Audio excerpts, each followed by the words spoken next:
Hi, everybody. Welcome to another episode of the Tristen Law Show. Thanks so much for hanging out here with me on this 12 p.m. noon Eastern time on a Friday. I know that 12 p.m. noon is really random, but yeah, the best part about me being live is that you can always watch it in demand if you miss it. And if you still want to interact, you can still interact in the chat. I am Tristen Law, and today's going to be a pretty fun episode for me. I got the idea to do this episode from my little bro. He doesn't watch wrestling at all. You know, we used to watch when we grew up, but he stopped watching, and I kept watching. Actually, I stopped watching, and then I started watching, then I stopped, and I started again. But that's not what we're here today. Today, I'm going to talk to you about how I became a pro wrestler and how you can be one too. It was his idea. He said, "Why don't you tell people how you became a wrestler and tell them how they can become a wrestler?" And that's what we're going to discuss. We're going to talk about it today. My podcast, the Tristen Law Show, is very interactive. So if you want, you can leave a message in the chat. If you have a question, if you have a comment, you can definitely leave it there. If you want to be heard on the podcast, you can leave a voicemail at 973-826-0101. And please ask that you keep it clean. No really big curse words because my mother might be watching, but I know that my mother's not watching because I video called her the other day so that she can see her grandson. And she said, "Oh, I didn't know you had such of a beard." That means you ain't watching, Mom. So we're going to have a discussion about that. But I've always wanted to be a pro wrestler, always, when I was a kid. And at this time in my age, I'm which I would consider a semi-retired pro wrestler, meaning that I still intend to go back to wrestle, and I think it's going to be one last time when I go back and wrestle, but I consider myself semi-retired right now. I'm going to talk about my journey as well too, to how I got there. But before we even start, I want to know what got you into wrestling. If you're a wrestling fan, what got you into wrestling? What age did you start watching? You know, who did you watch with? I'll tell you mine. As far as I remember, I was 5 years old. Maybe 4, but let's go with 5. 5 is a nice, even number. And I remember living in Brooklyn and walking into one of the bedrooms in the back and seeing my grandfather watching something on the television. And I remember seeing The Undertaker and being like enamored with what was going on the television. I think that's what began for me to be hooked. That's when I was interested. I was always interested in how everything was happening, and at that time I would call myself a young wrestling head. At 5 years old, I don't think I was as big as a fan as I am now, but I definitely remember wanting to watch more and more of it. We didn't have the money for the pay-per-view. Actually, I didn't even know pay-per-view was a thing, but my stepfather, my sister's father, used to have the bootleg DVDs for WCW. And I remember watching the WCW pay-per-views and thinking, wow, this is really cool. There's something more than WWE or WWF at the time. And there was a time that since I lived and grew up in New York, that we also had Spanish wrestling like AAA, or CMLL, or we even got WWE in Spanish, where you got some Mexican wrestlers, some luchadors. And I remember watching that. I remember watching Public Access. Public Access was like YouTube way before the internet was the internet and way before YouTube was the YouTube. You'd have like independent creators creating shows. I remember watching what I didn't know at the time was independent wrestling on the internet. I mean, on Public Access. I would even watch ECW. That's how I got into pro wrestling. But what made me want to pursue it as a career, just looking at all those larger than life characters. I remember watching people like Shawn Michaels, like Bret Hart, like Stone Cold Steve Austin, like Hulk Hogan, and thinking like how cool these people were. That when they come out, everybody cheers for them. The stories that they were telling were so compelling that I was compelled that it was something that I wanted to do. I remember hanging out at my friend Nick's house when we lived in the Bronx. Right? Nick lived on the other end of the block. If you ever see that iconic photo where Tupac, the rapper, is holding the boombox, right? In like the 80s, I believe it was, or the 70s, whichever year it was, when he took that photo. My building is actually right behind him, not in its current state because the Bronx burnt down. Okay, so that's where my building was when they rebuilt it. But on the opposite end of the block was where my friend Nick's building was, and he had the same exact situation to where his building was burnt in the 80s and they rebuilt it back, and that's where we all lived and we became friends. So it was me, Nick, and another guy that we hung out with, one of our BFFs, Greg, who lived across the street. I remember sitting in Nick's house. We were all in his bed, on the bed, sitting down. Not in the bed, but on the bed, sitting down, chilling like bros. And they said, yo, you really want to be a wrestler when you grow up? And I said, yeah. And I remember the iconic Cosby Show episode where Theo and Bill are sitting there, or Mr. Huxtable, sorry, where Mr. Huxtable was sitting on the bed, and they were asking him about like what he was going to do, how he was going to get money, and he said that, you know what, he'd eat bologna sandwiches. And I remember saying to them that I would eat a bologna sandwich just so I can make it, because I so desperately wanted to become a professional wrestler. So then I eventually moved to Florida. And remember, I stopped liking wrestling. So I stopped liking wrestling, and eventually I got brought back into wrestling. I'm giving it a short version of the story here, but I got brought back into wrestling, and I thought that it was something cool that I wanted to do. I was able to watch TNA. TNA is what got me back into wrestling. And I was working at Universal Orlando, and I used to go around backstage when all the wrestlers were there. And I remember asking questions. I remember going onto the internet and finding out that there was a wrestling school in Orlando, real close to Orlando, to downtown Orlando, and I was living in West Orlando. So what I did was I sent an email because I saw that Devon Dudley from the Dudley Boys, Team 3D, one of half of the Hall of Fame WWE tag team. I said, you know what? If he's black and I'm black, maybe I can, learn from him because, we have a lot in common. Maybe there's things that he can teach me that, as a black man that I can't learn from anywhere else. So I applied to his school. I didn't hear anything. I applied to Tugboat, Earthquake, John Tenta. That's who it was, John Tenta. I applied to his school, and I didn't hear anything either. So fine, I just gave up. So I knew that I wanted to be a wrestler so bad, and I knew that the job that I was working at wasn't going to be, the schedule was not going to jive with me wanting to wrestle. So I was working at AT&T at the call center. Actually, it was singular at the time. I was at the call center, and I knew that I wanted to get out and get into the store, because in the store I would have a much better opportunity to get a better schedule so that I can pursue this wrestling career. So what I started doing to something I didn't know was I was annoying the hiring managers so much by applying for all these store jobs. They told my manager, please tell Tristen to stop applying, because I wasn't eligible yet. You had to be there for a year or something like that to be eligible, and I wasn't there for a year yet.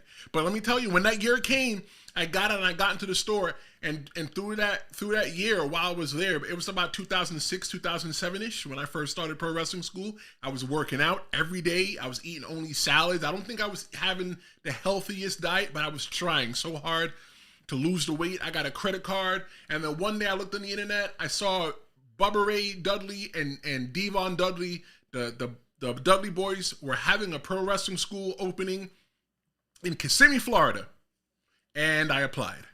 And that's how I got into the pro wrestling school. I remember getting an email back telling me that I had to go get a physical and stuff like that. And then I got a phone call. And I knew it was Bubba Ray Dudley. So when Bubba Ray Dudley introduced himself, he said, hi, this is, I can't remember the name that he said, but it was some kind of fake name that he used.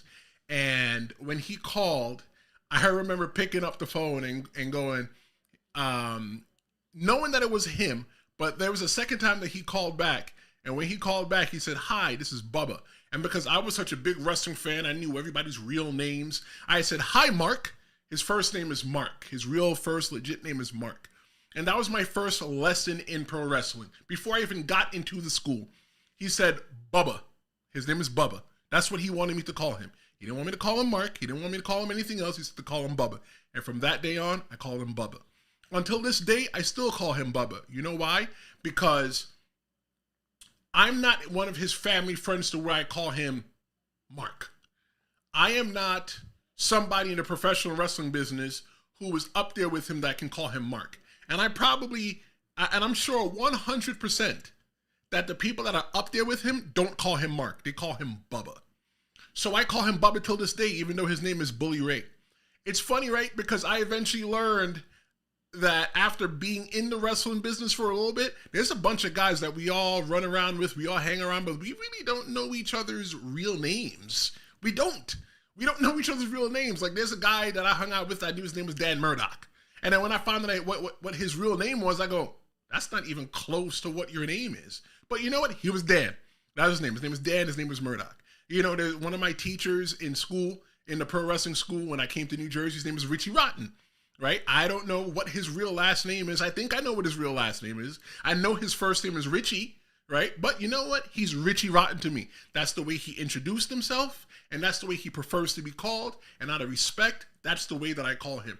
So one of the things that I've always learned and always tell people is that you don't call wrestlers by their real name. You call them by whatever it is that they're telling you to call them. Except for Edge. Edge is using his real name. He goes by the name of Adam Copeland. So if you see him, maybe you call him Adam Copeland, but I still feel uncomfortable calling him Adam Copeland if I saw him in real life. I may say sir or something like that, or I may even ask, what do you prefer to be called? The training process to be a pro wrestler is probably one of the hardest things I've ever done in my life. I've never been in the military, unfortunately.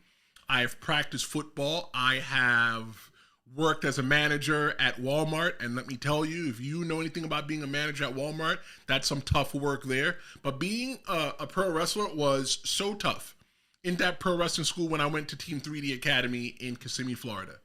I trained with the likes of Jesse Neal, who was in TNA, who was a former veteran, and that guy was jacked. I remember him being jacked and watching him do all the workouts, and he was able to get it.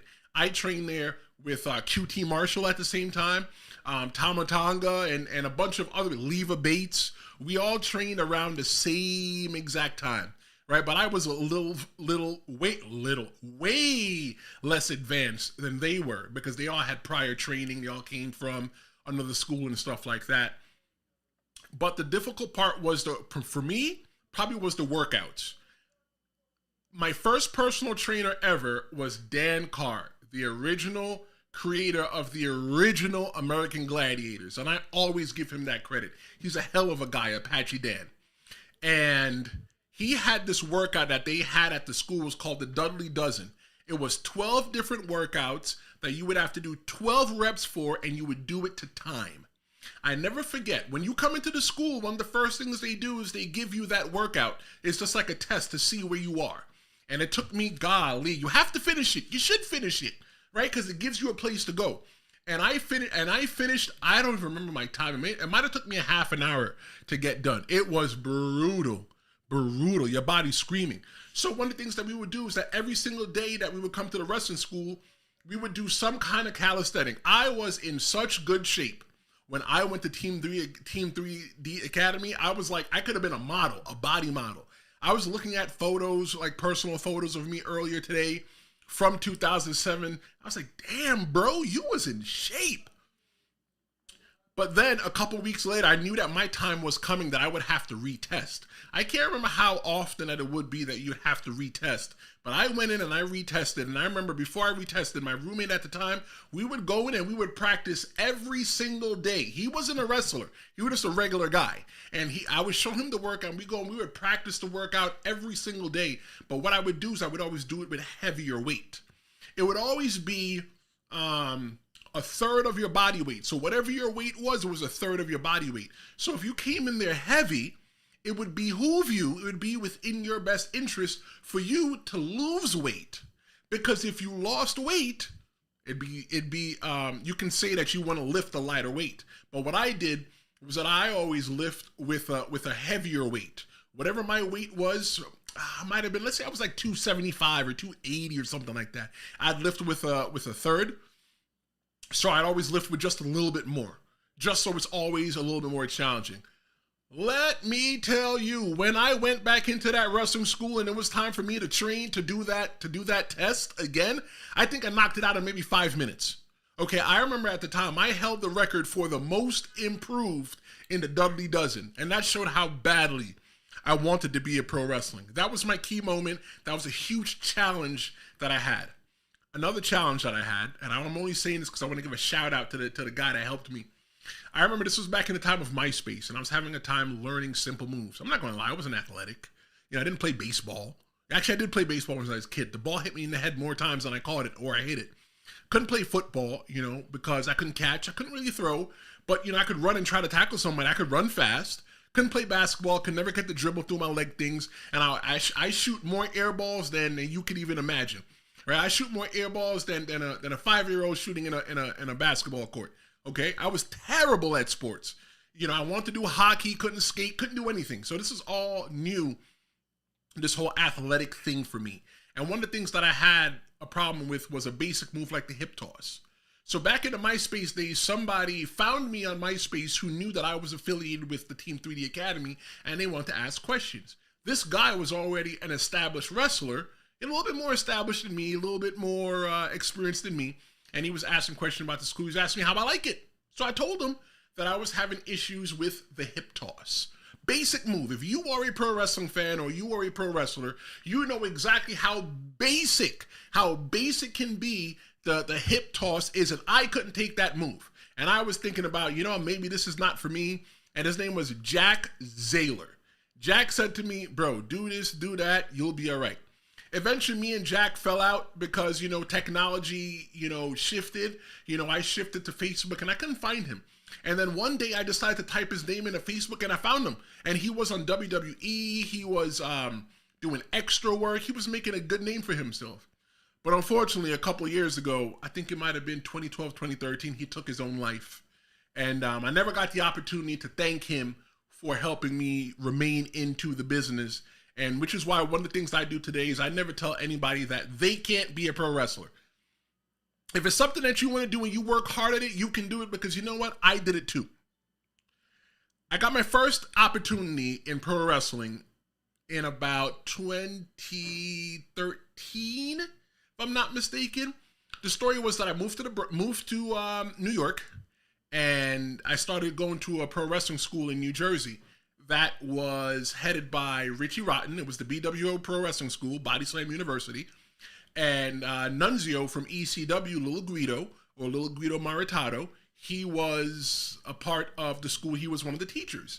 And what I did was when I moved to New York from Florida, I gave a lump sum in how much the tuition was at the time because it held me accountable. That's another story about me not holding myself accountable at the time. I held myself accountable because I said, you know what? You paid all your money. You don't have to worry about monthly payments. So now you have to go every single day or you lose your money.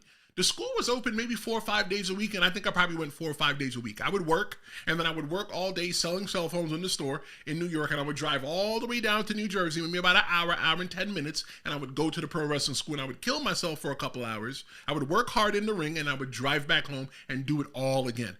So I started the wrestling school in April 2012. By July 2012, I got my first match. Ooh, we're going to talk about that.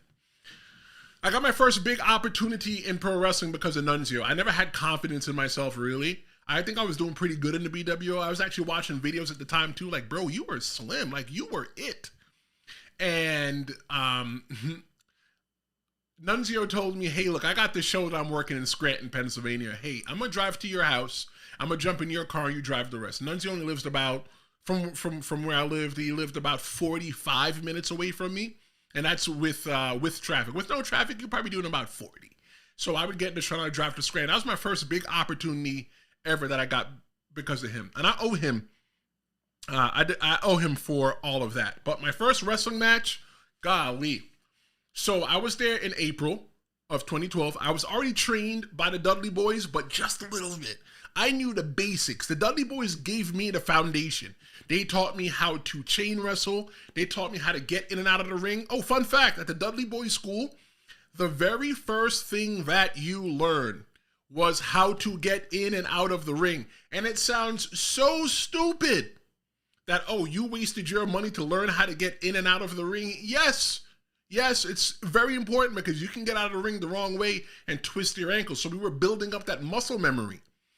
I remember the day that that I got to chain wrestle and all the other stuff, and then I remember it was me and Bubba there by ourselves. He goes, "Kid, you want to learn how to bump?"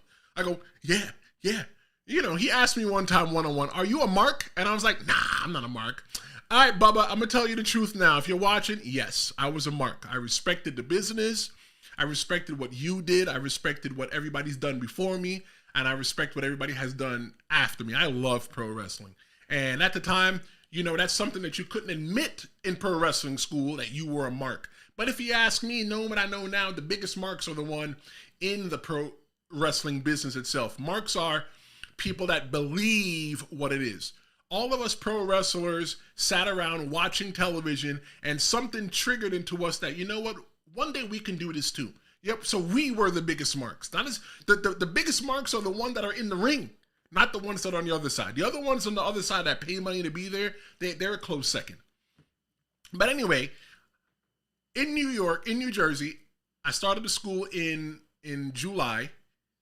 I started school in April, and by July, based on the little bit that I had from the Dudley Boys and me going to the wrestling school every day, they thought I was ready for a match. Golly. I don't think I was ready for the match, but you know what? One of the things I learned from the Dudley Boys is sometimes opportunity knocks this loud. And I went in there and I had a match with Dan Murdoch. It was a pretty basic match. I moved around like the big guy, and if I had that match hidden on YouTube for a very long time because I wasn't proud of it. But recently I unhid it because it shows where I came from, where I started. My first match, I didn't have any gear. I didn't know what I was doing. I remember hanging out with my friend Greg in the Bronx, the same one that I was hanging out with earlier, telling him that I was going to eat bologna sandwiches when we were kids. I remember telling him, man, I need to go get gear. I had wrestling shoes, not boots, but I eventually bought wrestling boots. Actually, they weren't even wrestling boots. They were boxing boots. I bought Michael Jordan boxing boots. They had the Jordan logo on the calf and everything. And I remember go to Modell's, the sporting goods store. Maybe I can buy a pair of swimming trunks to wrestle. I didn't have any gear. I didn't know how the process worked, how to get gear or anything like that. So the day when I get to the show in the same exact place, if you watch the movie The Wrestler, the very first scene where they take down the ring in the movie The Wrestler with Mickey Rourke, that took place in Garfield High School in New Jersey. That's where I had my very first match. And I went back there backstage and everybody asked, "Hey, congratulations, your first match," and stuff like that. "Hey, do you have gear?" And I was like, "No, I mean, I do. I got my boots and I got these swim trunks that I'm going to wear with a t-shirt." And the guy that I was supposed to eventually be a tag team partner with goes, "No, you're not wearing that. I can give you this singlet here so you look like a wrestler." It was an all black singlet, and I rented it from him for $25. And that guy there, I still to this day, I say F blank blank K that guy, because, you know, I'm new to the business. I don't know anything, bro. What I would have done is, as me being who I am now and being who I am then, hey, you know what, bro? Welcome to the business. You don't have gear. Try the singlet on if it fits. If it fits, wash it and bring it back by the next show. Or if you don't have gear, wear it for the next show until your gear comes in. But I need you to, when you return it to me at a reasonable time, wash it and give it back. So if you watch that video of me in my first match, that guy charged me $25 to put on that singlet. But I went out there and I did a match. Oof.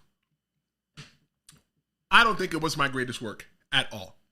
Some of my proudest moments in pro wrestling was at MCU. I think it's called something else now, but MCU Park, the Little League baseball stadium in Coney Island in Brooklyn. I remember wrestling there with one of my good friends. At the time, him and I were both dating girls that were best friends that had the same exact name. And what happened was that they actually both learned that the guys that their friends were dating were wrestlers. I was a wrestler, he's a wrestler. And he lived like maybe 3 towns over. And it was cool because I was tired of going to New Jersey by myself every single weekend, or Pennsylvania, or wherever I was going. I was always going by myself because I was the only wrestler in my area. Normally, everybody jumps into a car and we all go together to make it cheaper. And at least we have a little bit of company, but it was always me by myself. Okay? So it was cool to have Matt there with my side. We actually became tag team partners. You might know Matt. If you watch the Extreme Cheapskate television show that came on TLC, he's actually the Cheapskate wrestler. Look it up on YouTube. Not now. Once you're done with me, you can look it up, or if you could find it on demand, watch it on demand. That's one of my good friends, Matt. Actually, maybe I'll shoot him a text after this whole thing to say, hey, bro, just thinking about you. But me and him and another guy, we wrestled Jimmy Snuka, Nikolai Volkov, and Tito Santana in the MCU Stadium, the minor league baseball stadium in Coney Island, Brooklyn, New York. The amount of people that were there, we were walking around backstage in an arena. He and I both agree that if you had asked us at that moment, did we make it? We would tell you, hell yes, that we made it. We were rubbing elbows with all of the big stars and stuff like that, and we thought, bro, like, we made it. If that was my last match ever, I can say that I ended my pro wrestling career on a high point. It was actually funny. That match, if you ever see a picture of me floating around, I'm actually wearing the Confederate flag because I was a heel. I was a bad guy. And if you want more information about heel and faces, check out my last video that I did last week. I explained the dynamic between heels and faces in pro wrestling, good guys, bad guys. So I was a heel, I was a bad guy, and I wore the Confederate flag. The reason why I wore the Confederate, I'll be honest, I don't support anything that the Confederate flag talks about. However, I wore it for two reasons. One, because there are people that support the Confederate flag that look at me and go, a black man shouldn't be wearing the Confederate flag. And there are people that don't support the flag that look at me and say, a black man shouldn't be wearing the Confederate flag. So you know what? I made everybody upset. I was the heel. That was my job. That's what I went out. And that's what I did. One of my other high points in pro wrestling was winning the BWO championship. My school, like I said, was the Body Slam Wrestling Organization, BWO, in Hasbrook Heights, New York. And if you look at The Wrestler, the movie The Wrestler, they have this one scene that takes place in the building to where BWO, I think it was their second home. But in Elmwood Park, New Jersey, I won the BWO championship. And let me tell you what that meant to me. That was validation. It was validation by Richie Rotten and Preacher and all the other people. Yep, Preacher, Phineas James. I'm calling him out. That was validation by all the people that watched me come in from down here and watched me come all the way up here. That's validation that I was doing the right thing that I was supposed to be doing in the ring. And I took that and I ran with it. Do I think I should have been champion at the time? No. Because when I became the champion, wrestling no longer became fun for me. I didn't get to wrestle my friends anymore. I got to wrestle the big name stars, the Robbie E's and all of those other people. And I didn't really find that fun, but I'm not going to lie, I didn't like being a champion. That was the second championship I held with BWO. I was actually a tag team champion, and I was a BWO champion for about a year, 2 years, maybe three, because there's a little hiatus with BWO, and I held on to the championship until one day I had to come back to a show and drop it back. But I didn't really like being a champion. I eventually left wrestling, and when I left wrestling, I came back, and I said I didn't want to be a champion. And that actually kind of happened. I became the ECPW tag team champions with a good buddy of mine, Prince Akhenaten, who's doing great things for ECPW, East Coast Pro Wrestling, with all of the younger students there. But yeah, I definitely came back to wrestling and didn't want to be a champion because it wasn't fun for me. I just wanted to wrestle. I want to come out and I want to entertain the people. Some memorable matches for me was my whole feud leading up to my BWO championship. Yep, I had a whole story with Dan Murdoch, one of my good friends, and the person that helped break me into the business. I guess the person that gave me my first match, right? We had a little story going on in BWO, and it was really fun getting to have fun in wrestling. I would do things like put on masks, and I would jump over the ring when he's in there and like attack him, and he would beat me. I once bought a horsey because he had a cowboy gimmick, a cowboy character. I had a horsey on a stick, and I remember riding around the ring mocking him, and him beating me with the stick and the stick breaking. It's what happens. But definitely another memorable match or storyline that I had is anything with one of our other good friends, Steve Off. Steve is doing good things right now. Steve right now is the owner of Pro Wrestling Magic, and they have shows at the Mecca at the Phil Sheridan building in Ridgefield Park, New Jersey. So Steve's a good guy. Grew up with Steve in the business. Steve got a little bit more experience than me. He started a little bit younger than me, but we're about the same age. Anthony Marcos, loved wrestling Anthony Marcos in ECPW, East Coast Pro Wrestling. He's a Rockland County guy. I remember wrestling him when he was maybe like 18. Obviously, I'm a much older than him. I think I got maybe 10 years on him, if not a little bit more. But I liked wrestling him. He was a big dude, but he was always rough. He was rough and tough. And the guy lost a little bit of weight and came back even tougher. And I was like, yeah, I like that. We'd be in the ring beating each other up and stuff like that. Yeah, of course, pro wrestling is a work. It's entertainment, but we definitely hit each other hard. Guys like Bulldog Pittman, who's one half of the Silk City Kings, loved wrestling him as well too. I remember him in one of his early matches. He had a part of the gimmick is where he would bark. He would come out and go woof woof woof, And in the ring, I never forget. There was one time we were wrestling in Jersey, and he stood up on the ring, and I had to yell to him from the bottom of from me laying on the mat, waiting for him to jump on me. I yelled, "Bark! Bark!" And he starts barking, and all the people start barking with him, and you could see the look in his eyes like, oh wow, he's got the crowd. He jumps off on me. The crowd pops for that. Anything with the Silk City Kings, me and Prince Akhenaten, we lost the tag team championships to the Silk City Kings in a street fight in Paterson, New Jersey. The Silk City Kings, that's where they grew up. That's their hometown. We had table matches and stuff like that. In homage of, since we had tables in the match as well too, me and Prince Akhenaten, we dressed up like the Dudley Boys. And that was easy because because I'm black and he's white. So I dressed up as Devon, as Bubba, because I like wearing shorts. I don't like long pants, and he wore long pants. We went out there and we did our damn thing with the match. What motivates me to keep wrestling, right? Good question. What motivates me to keep wrestling? I'm addicted to it. I'm not going to lie. I don't do drugs, right? I'm not an alcoholic. I'm not a sex fiend or anything like that. But I am addicted to pro wrestling. I'm not watching it, but being in the ring. I just get like this rush knowing that I'm coming out there and everybody's focus is on me and the person that's in the ring. I was always the bad guy because I found the bad guy to be more fun because I think I'm a really nice guy in person, and I get to be the person that I can't be in real life, I guess, IRL in real life, because it would offend people. So what I did was, what I do is when I go out there, I get booed and that other person gets cheered. I know I'm doing a good job. For when I'm laying on the ring and they in the ring getting pinned and they want that person to beat me and the ref is doing the count 1, 2, and the second the ref hand's about to touch, I'm laying there on the ring like this, right? On my back watching the ref's hand, and the ref counts 1, 2, and I kick out and everybody goes, ooh, and I always think, yeah, I got him. And I'm addicted to that. One time I wanted to sell t-shirts at a wrestling show, and I knew I was the big heel. And I know that I couldn't sell any t-shirts because who wants to buy the bad guys t-shirts? People do, but they want to buy more of the good guys t-shirts. So what I did was, I'll tell the truth now, I created a t-shirt that said Tristen Law Sucks. That was the shirt that I sold, that I designed.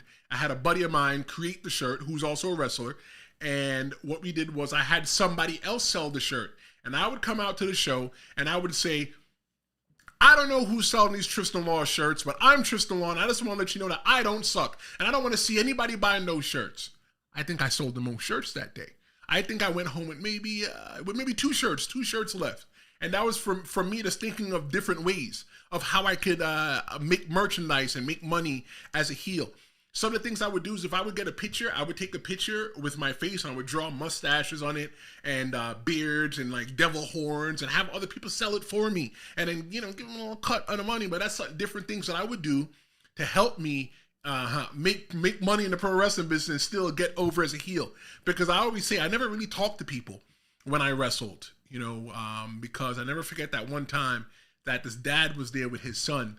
And then they came up to me and said, "Hi, can we have a picture?" I said, "Sure. What's your name?" and everything else like that. And the father said to his son, "You see, he's not that scary." And that's when I knew, I need to stop talking to the people because I don't think it's fair. I know what I have to do for $1 in at work. And you watching, you know what you have to do for $1. right? Some people make $20 an hour. Let's say the ticket is $20 an hour.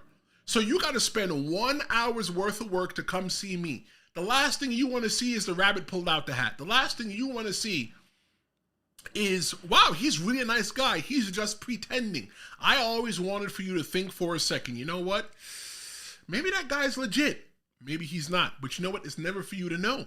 The people that knew me in pro wrestling knew, yo, Tristan's a stand-up guy, good guy. The people that know me personally know Tristen Law is a good guy. If you are looking to become a professional wrestler, some advice that I can give for you if you're going to be a professional wrestler is you need to start some kind of workout regimen. Start some kind of workout regimen. Go get a personal trainer. But some people may disagree, and let me tell you why. What you do in the pro wrestling ring cannot, under any circumstances, prepare you.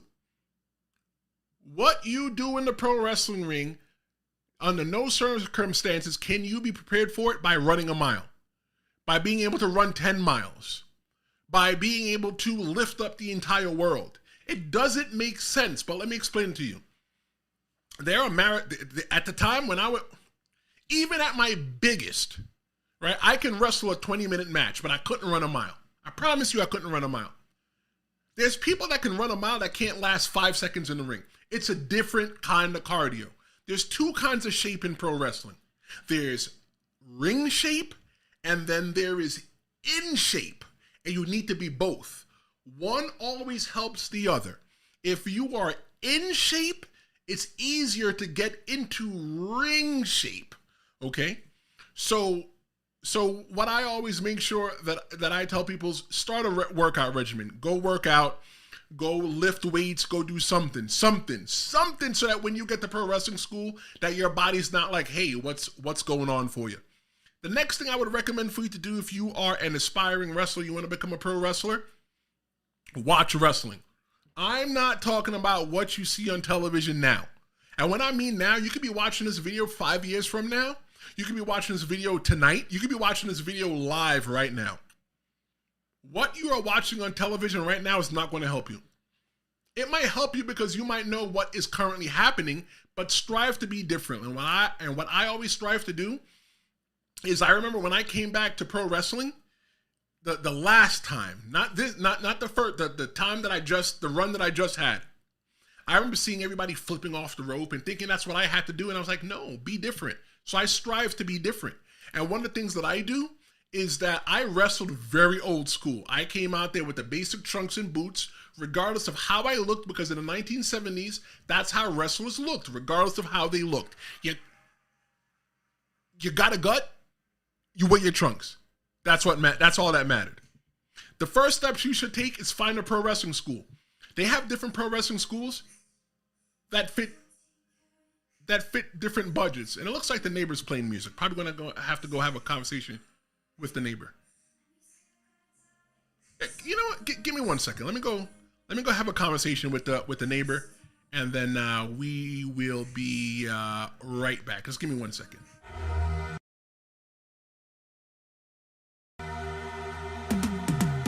Cause I've been living life right like I could just die any minute. Going for a ride down the side, PCH, country limit. I don't need a guide, follow lights, take me where I want to visit. Are you alive? Or just breathing? Cause I've been living life right like I could just die any minute. Going for a ride down the side, PCH, country limit. I don't need a guide, follow lights, take me where I want to visit. Are you alive? Or just breathing? Flashing red lights, driving at night, windowless ride, feeling alive. Nothing in sight, forever in flight. Follow those lines, we'll make it this time. Blurry street lights, work as a guide to memories that we're making tonight. Oh yeah, we'll make it tonight. Yeah.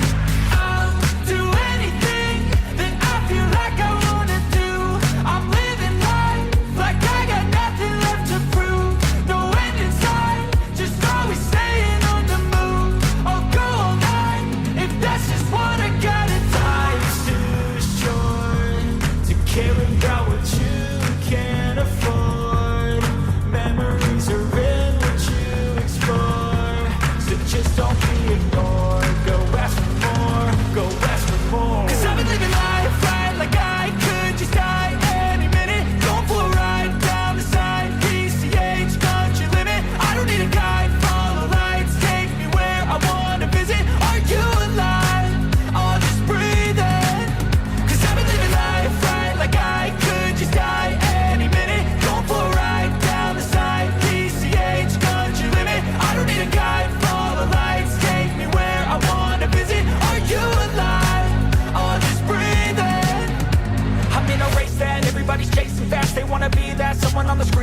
They ain't looking inside for their needs in life. They wanna be liked by everybody in sight. But trust me, being free ain't spotlights. No, it's long nights and it's long fights with yourself all the time to get your mind right. But if you put in the work, you can find the light, alright. I'll do anything that I feel like I wanna do. I'm living life like I got nothing left to prove. No end in sight, just always staying on the move. I'll go all night if that's just what I gotta do. Life's too short to care about what you can't afford.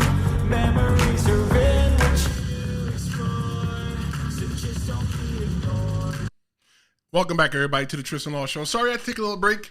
The neighbor likes to play music loud in his car. Also saw that another neighbor was being taken out by the ambulance. But definitely have to come out here and come back with you guys.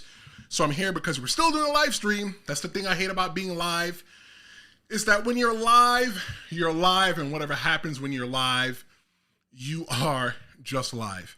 But we were talking about how I became a pro wrestler and how you can too. And we were talking about some of the stuff that you should take a look at for when you go into a pro wrestling. When you're looking for a pro wrestling school, there's pro wrestling schools of different shapes and sizes. There's different schools that will fit into your budget, depending on how much you can pay, but they're not all made equally. I've been to plenty of pro wrestling schools. I think I've probably been to 4 pro wrestling schools in my entire career. I went to Team 3D.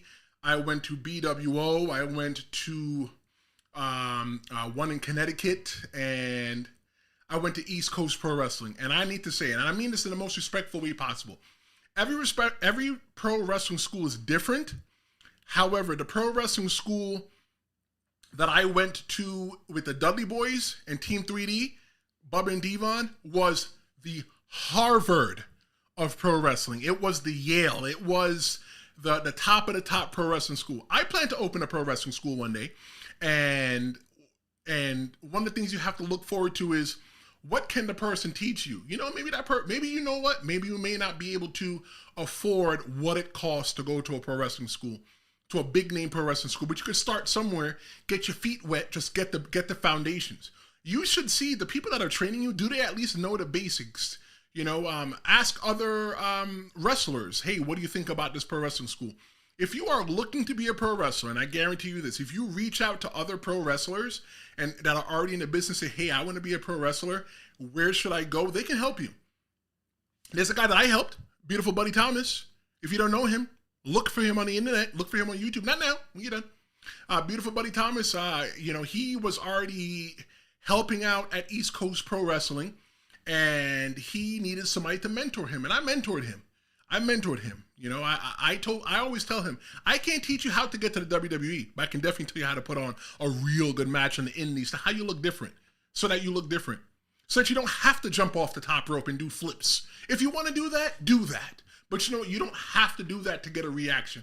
And right now, the guy's carrying an umbrella to the ring. An umbrella to the ring, and he's getting a reaction.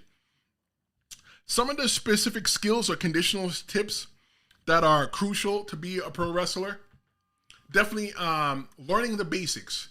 I call it Pro Wrestling 101. You should know how to run the ropes. This is when you get there. You'll learn how to run the ropes. You'll learn how to lock up. You'll learn how to take a bump, face bump, back bump, flip bump. There's all different kind of bumps that you take. And the bump is the term that we use for fall. So you have to learn how to take all your different kind of bumps. And I think bumping is one of the hardest things for you to do, especially going backwards, taking a back bump, because you spend your whole entire life, like right now, my son, right? About to be 2 years old. Love that little boy, right? And one day he's going to watch, I'm like, oh, my daddy loves me. Definitely, I do, kid. And taking the back bump where you're falling on your back. I'm teaching this little kid, don't fall down, to get up and walk around. Right? Don't fall. You spend your whole life learning, don't fall. Now you're learning to fall. You're trying to untrain yourself to fall, to be able to fall flat on your back and not catch yourself. One other things that you need to know, specific skills that you need to have to be a pro wrestler, is you need to be coachable. Remember I just talked about being able to relearn to fall? You need to be able to learn how to take criticism. Sometimes when somebody's telling you something, you just gotta, That's it. Keep your mouth closed and just listen. Because you know what? Everybody in pro wrestling has an opinion, okay? And some people's opinions are worth more than others. There's some people that have been places that you dream of, and there's some people that have never been anywhere that you ever want to be, right? But everybody has a valid opinion. Take what they give you. You may only take the first sentence and be like, you know what? That first sentence was good. Throw everything else away, right? But you need to be coachable. The people that are in charge of teaching you, you need to be able to coach them. You can't tell them, well, you know, I went to this other wrestling school and this is how I learned it. Because let me tell you something. If your dream is to go to the WWE, or you go to one of those, you start at a lower level school and end up at like a school like Booker T school in Texas, or like Cody Rhodes school that he has with QT Marshall in Atlanta, or Bubba's school. Bubba has a Team 3D Academy in Connecticut, or Devon has the Devon Dudley Academy in Florida. You go there, you try to tell them this is what you learned. They don't care what you learned. Okay, you're paying them to learn, so you need to shut your mouth and learn. But yeah, definitely learning basics, learning how to run the ropes, learning how to lock up, learning how to chain wrestle, headlock takeovers, and learning how to take a bump and all. Once you got all that down, then you can build on that. You can build on learning how to take a suplex, learning how to take a backdrop, learning, you know, everything else that you need to learn in order to be a good wrestler. If you are an aspiring pro wrestler and you're looking for opportunities to perform and get noticed, you just got to show up places. I once wanted to work for East Coast Pro Wrestling, and East Coast Pro Wrestling was running a show. They usually ran a yearly show at the Orange County Fairgrounds in Middletown, New York. And that's the show that was only 5 seconds from my house. I could walk there if I wanted to. I never wanted to. But I could walk there if I wanted to. I wanted to get on the show. So I sent the promoter an email. Couldn't get on the show. Couldn't hear from him. Couldn't hear anything. Okay, great. So now I'm friends with Nunzio. Nunzio's taking me around. Lo and behold, that's the guy that actually trained him way back when Jesus was a child. So he eventually got me hooked up with him, and I talked to him, and Gino Caruso, loved Gino, right? If I ever had a dad, I wanted my dad to be just like Gino Caruso, okay? That Gino said to me, where do you live? I said, I live in Middletown. Oh, I run the fairground show up there. And he gave me the opportunity to go out there and wrestle in the fairground show. You just got to show up to the shows. But even though I was booked as a Middletown guy, I couldn't get booked on his TV show that was on the internet or public access. So what I would do is I would leave work early on a Friday when he would have the show, or any show that he would have, and I would always show up early. I would put together the ring and always wait. And when Gino walked through the door, I was the first person that he met, because I wanted him to know that I was there. I always shook his hand and let him know, hey, Gino, how's it going? And then one day he just started booking me, and you just got to show up. I've got friends that got opportunities with Ring of Honor 10 years ago because all they did was just show up, help put up the ring. One day someone's going to say, who the hell is that guy? Oh yeah, that guy, he's a young wrestler, blah, blah, blah. Because people talk about you, they're going to get to know you. If I had a better work schedule back in that day, and I was more willing to take a chance, I probably would have got to Ring of Honor as well too. But that's another story that I'm going to tell. I'm going to tell all my stories in a separate episode altogether. But if you want to find opportunities, you just got to start wrestling. Find good shows and start wrestling. And there's different wrestling styles in different parts of the country of the United States and different part of the world. The way that we wrestle in the Northeast is not the way that they wrestle in New England. The way that they wrestle in New England is not the way that they wrestle in Florida. The way that they wrestle in Florida is definitely not the way they wrestle in Mexico, and definitely not the way they wrestle in Western Canada. It's all different styles. Okay, so eventually you want to go to all those different places so that you can learn those different styles, right? So you can just, even if you take one small thing, a different way of looking at a different spot. Because remember, all of us, this generation here, we were trained by somebody that was in ECW or WWE. So you're learning from those people that learned from somebody else, and all they're doing is just regurgitating what they learned. So all you need to do is just keep going to different places and learning what everybody else learns in the ring, and that's where you will be able to get some opportunities. You want some other opportunities in pro wrestling? You got to learn how to self-promote yourself. Get on YouTube, okay? Start talking about pro wrestling. How about you get on social media and create a page that is just for your personal wrestling persona? That one that doesn't have your kids on there, one that doesn't have your wife on there, unless your wife's a part of your gimmick, right? A part of your story. If you want to get noticed as a pro wrestler, you got to get yourself out there. Because you know what? There's 10,000 wrestlers in the world, and 10,000 is definitely an understatement. But there's 10,000 wrestlers on the indie scene, right? And everybody wants to work for the WWE or AEW or whatever big name professional wrestling. If you are not a big name, they're not going to look for you. You need to create so much of a buzz that people know who you are. If you want an opportunity with the WWE and you're currently wrestling, WWE has a form that you can fill out to where that you can send them your pictures, you can send them matches, you can send them a resume on you. Because when they're ready and they're in the town, hey, let's take a look at this guy, see what this guy could do, right? But don't let it be one and done. Don't let it be one and done. You went ahead and you created that profile, update that profile as your body changes. The importance of networking in pro wrestling, and I kind of call it, I guess we used each other, right? We used each other. We used each other. I would look at, I would know on a Friday night that I'm not booked. I'm not booked to wrestle on a show. So I would look at shows that are close by. And I go, oh, John is on that show. John's my buddy. Let me call John. Hey, John, I see you working for Jack over there in Connecticut. Can I ride with you? Yeah. Yo, all I'm asking for you to do is introduce me to the promoter. All I need you to do was introduce me to the promoter, and I could do the rest myself. I would introduce me to the promoter. Hey, my name is Tristen. I trained with the Dudley Boys, and I trained with Lil Guido and Richie Rotten out of New Jersey. And I'm just looking for an opportunity. I'm here to help. I could put together the ring. I could play music. I could do everything you need. But if you need a match, I'm here to help. I'm here to help any way that you need. They might just say, okay, yeah, go put together the ring or whatever. Extra hand doesn't hurt. Pro networking is huge. Even though I stopped wrestling, there are wrestlers that I know right now that I've never met, but we've befriended each other on social media, right? There's a dude that I love, A.O. Buffer, right? My man wrestled in China. He was wrestling over in Asia. Never met him.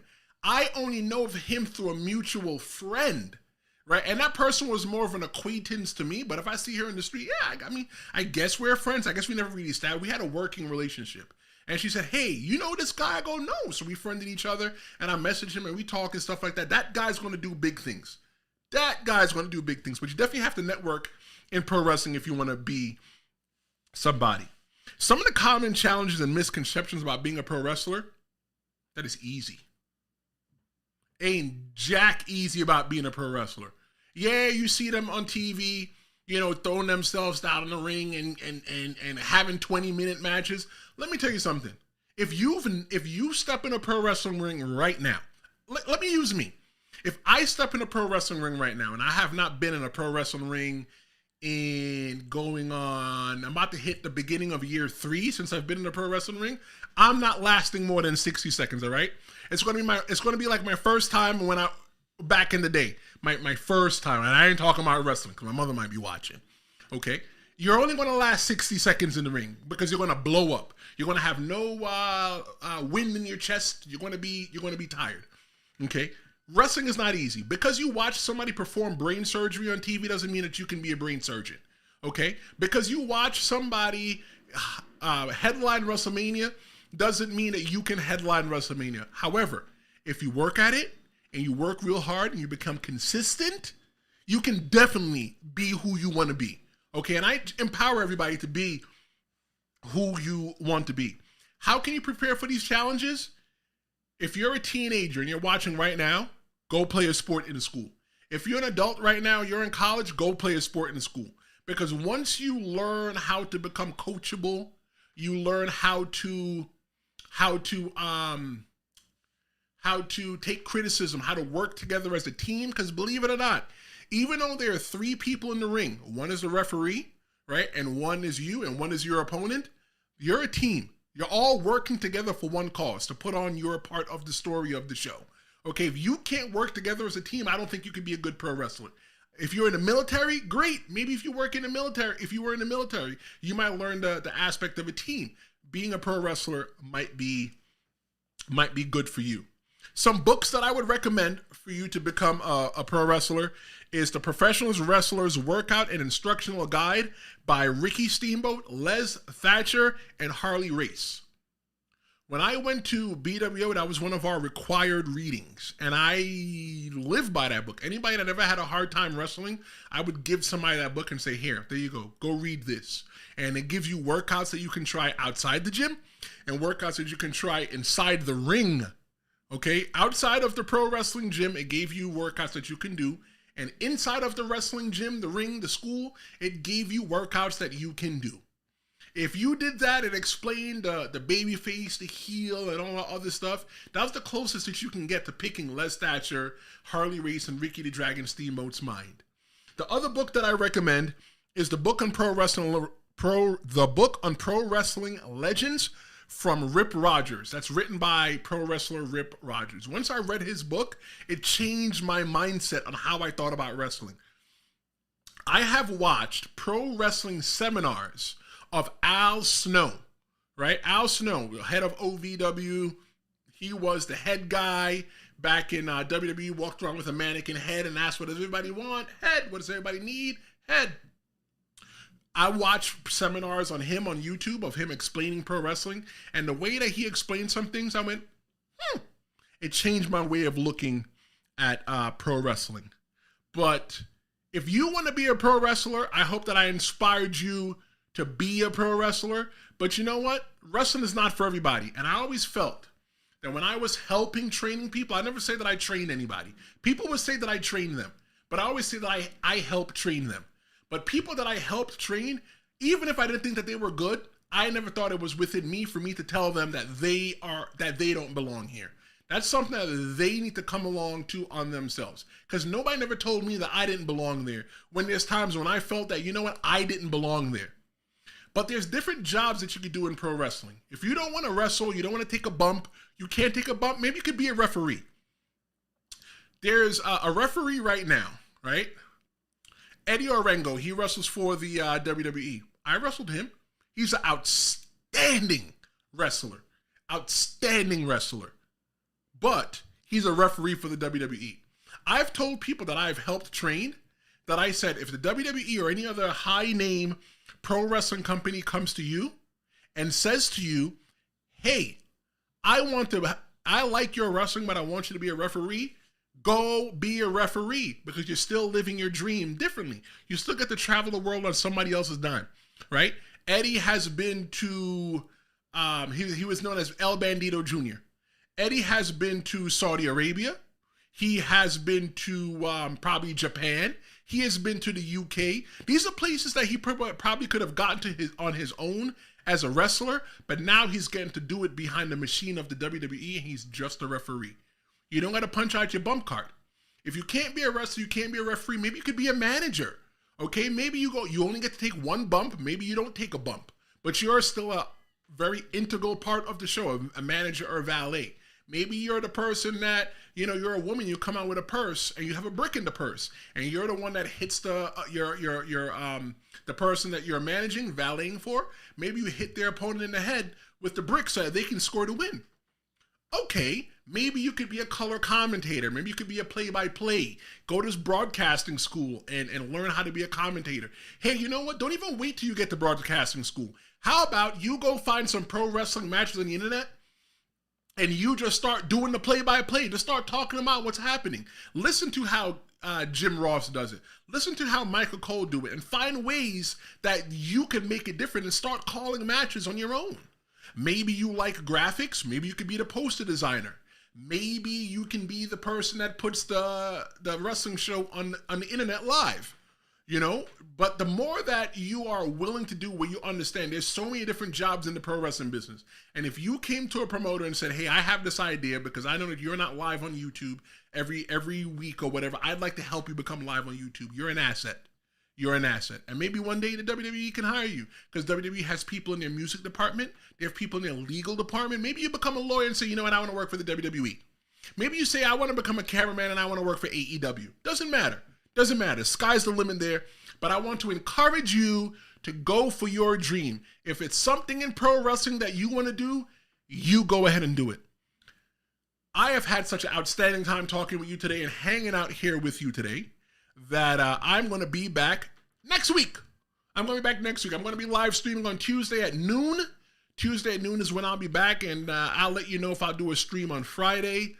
Still working out some things so I can get into doing live interviews here, because I only want to do live. I don't want to do anything that is recorded and uploaded to YouTube. I'm only doing YouTube. I may occasionally upload them to the podcast servers, but this is where we live. The Tristen Law Show lives on YouTube and is live. I'm Tristen Law.